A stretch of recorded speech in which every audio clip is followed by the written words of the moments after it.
ನೀವು ಆರೋಹಿಸಿ ನೀವು ಒಂದಾನ ಒಂದನ ಚಂದಾದಿ ನಿಮಗೆ ಅಂದಾದಿ ನಿಮಗೆ ದೀನ ತೋಳಿಗ ಬಂದೆನು ನಾನು ಇಂದಿನ ತೋಳಿಗ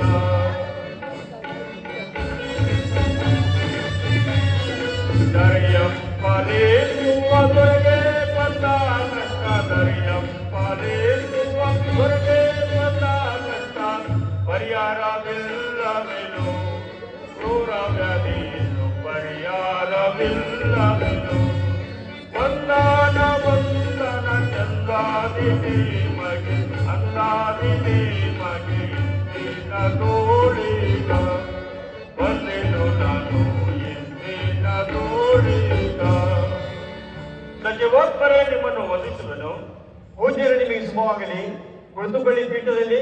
ಸಚಿವೋತ್ಪರೆ ನನ್ನನ್ನು ಕರೆಸಿದ ಕಾರಣವೇನು ಅರಿಸಬೇಕೆಂದು ಕೋರುತ್ತೇನೆ.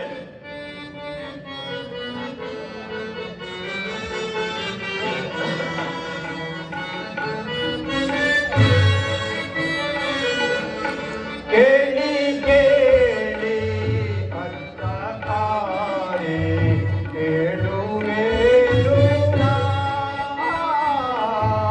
ಕೇಳಿ ಕೇಳಿ ಅರ್ಥ ತಾಳೆ ಕೇಳುವೇನು ನಾ. ಕಳೆಯಬೇಡಿ ಕಾಲವನ್ನು ಕಳೆಯಬೇಡಿ ಕಾಲವನ್ನು ಬೆಳೆಸಿ ಪ್ರಯಾಣವ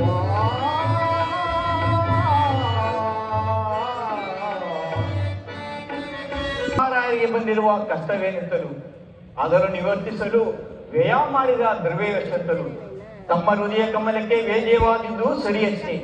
ಹೀಗಿದ್ದಾಗಿಯೂ ರೋಗ ಗುಣವಾಗದೆ ದಿನ ದಿನಕ್ಕೆ ಅಧಿಕ ತಮಗೆ ಸಂಗತಿಯಲ್ಲಿವೆ. ಆದುದರಿಂದ ಜೆರುಸಲೇಮ್ ಪಟ್ಟಣದಲ್ಲಿ ಪ್ರಸಿದ್ಧರಾದ ಒಬ್ಬ ಬ್ರಾಹ್ಮಣ ಯೇಸು ಸ್ವಾಮಿ ವಾಸಿಸ್ತಾರಂತಲೂ ಅವರು ಎಂಥ ವ್ಯಾಧಿಯನ್ನಾದರೂ ಒಂದೇ ಕ್ಷಣದಲ್ಲೂ ಗುಣಪಡಿಸುವರೆಂದು ನಮ್ಮ ಮಹಾರಾಯರು ಕೇಳಿ ಅವರನ್ನು ನೋಡಬೇಕೆಂದು ಅತ್ಯಂತ ಆಸೆಯುಳ್ಳರಾಗಿದ್ದಾರೆ. ಆದುದರಿಂದ ನೀವು ಈಗಲೇ ಜೆರುಸಲೇಮಿಗೆ ಪ್ರಯಾಣ ಮಾಡಿ ಅವರನ್ನು ಇಲ್ಲಿಗೆ ಕರೆದುಕೊಂಡು ಬರುವುದಾದರೆ ನಿಮಗೆ ದೊಡ್ಡ ಬಹುಮಾನವು ಮಹಿಮೆಯು ಸಿಗುವುದು ನೋಡಿ. ಸಚಿವೋತ್ಪರೆ ಜಗದೀಶನ ಮನೋಭಿಪ್ರಾಯವೇ ನನ್ನ ಅಭಿಪ್ರಾಯವಾಗಿತ್ತು.